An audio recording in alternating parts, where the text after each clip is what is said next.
Assalamualaikum warahmatullahi wabarakatuh. Alhamdulillahirabbil alamin. Wassalatu wassalamu ala Rasulillah. La haula wala quwata illa billah.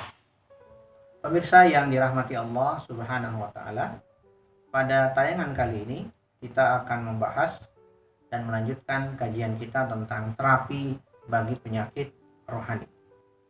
Jika pada tayangan sebelumnya kita menjelaskan kedudukan doa sebagai obat dan terapi bagi penyakit rohani, terutama ketika manusia atau orang-orang beriman berhadapan dengan ketentuan Allah untuk mendatangkan musibah dan ketetapan Allah Subhanahu wa taala yang berkaitan dengan takdir umat manusia. Maka pada tayangan kali ini, pemirsa yang dirahmati Allah, kita akan membahas kajian selanjutnya tentang terapi bagi penyakit rohani yang masih berkaitan dengan tentang doa. Jika pada pertemuan dan tayangan sebelumnya kajian kita seputar tentang bagaimana kedudukan doa sebagai terapi bagi penyakit-penyakit rohani, maka pada tayangan kali ini kita akan membahas tentang sikap untuk terus-menerus berdoa sebagai salah satu obat atau terapi bagi penyakit rohani.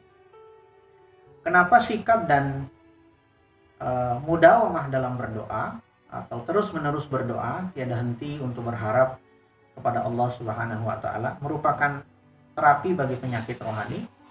Karena menurut penjelasan Imam Ibnu Qayyim al-Jauziyah rahimahullah, manusia diciptakan dalam bentuk yang memiliki dua dimensi, kehidupan rohania dan kehidupan jasmania.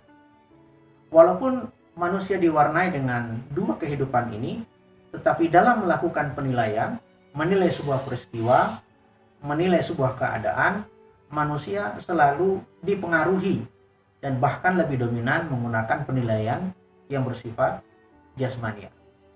Hal ini misalnya kita lihat dalam firman Allah pada surah Al-Fajr. Allah Subhanahu wa taala berfirman, "A'udzubillahi minasyaitonirrajim. Fa ammal insanu idza mabtalahu rabbuhu fa akramahu wa na'amahu fa yaqulu rabbi akraman." Adapun manusia ketika mereka diberikan kekuasaan, diberikan harta dan kekayaan, diberikan kewibawaan, disematkan kepada dia nasab kebangsawanan dan seterusnya, maka mereka akan menilai itu adalah representasi dari kenikmatan Allah Subhanahu wa taala yang sebenarnya. Wa amma idza mabtalahu rabbahu faqadara alaihi rizqah fa yaqulu rabbi ahanan.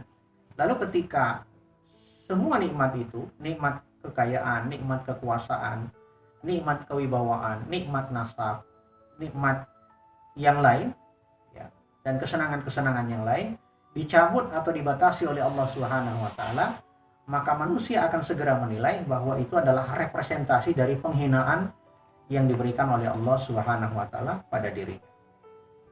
Karena itu Imam Ibnu Qayyim rahimahullah mengatakan, kedudukan sikap untuk terus-menerus berdoa kepada Allah Subhanahu wa taala sebagai terapi atau obat bagi penyakit rohani, karena sikap untuk terus-menerus berdoa akan menghilangkan ketergesa-gesaan.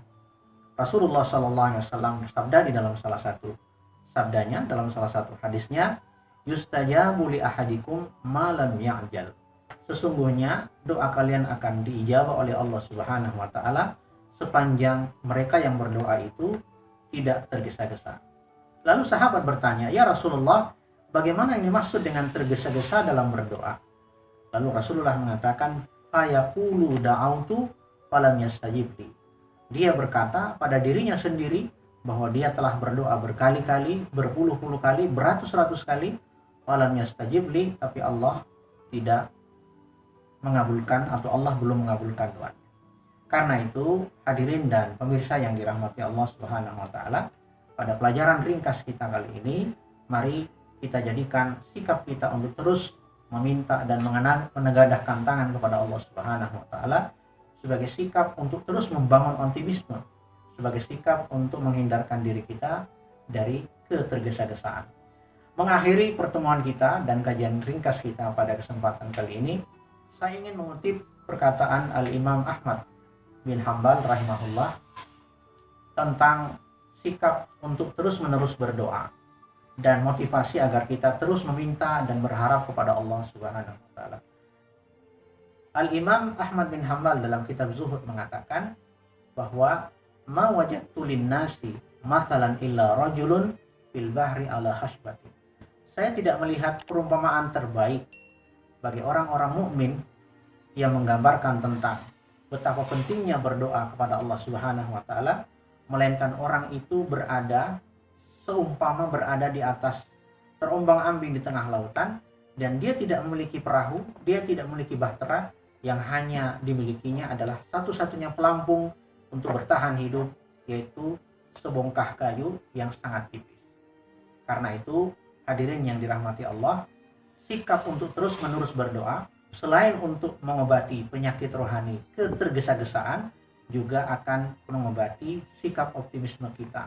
Sikap bahwa apa yang kita miliki dan apa yang kita punyai adalah sangatlah tipis. Pelindung yang kita miliki sangatlah tipis dan tidak berharga apa-apa kecuali kita meminta pertolongan kepada Allah Subhanahu wa taala. Aku qauli hadza, astaghfirullah. Assalamualaikum warahmatullahi wabarakatuh.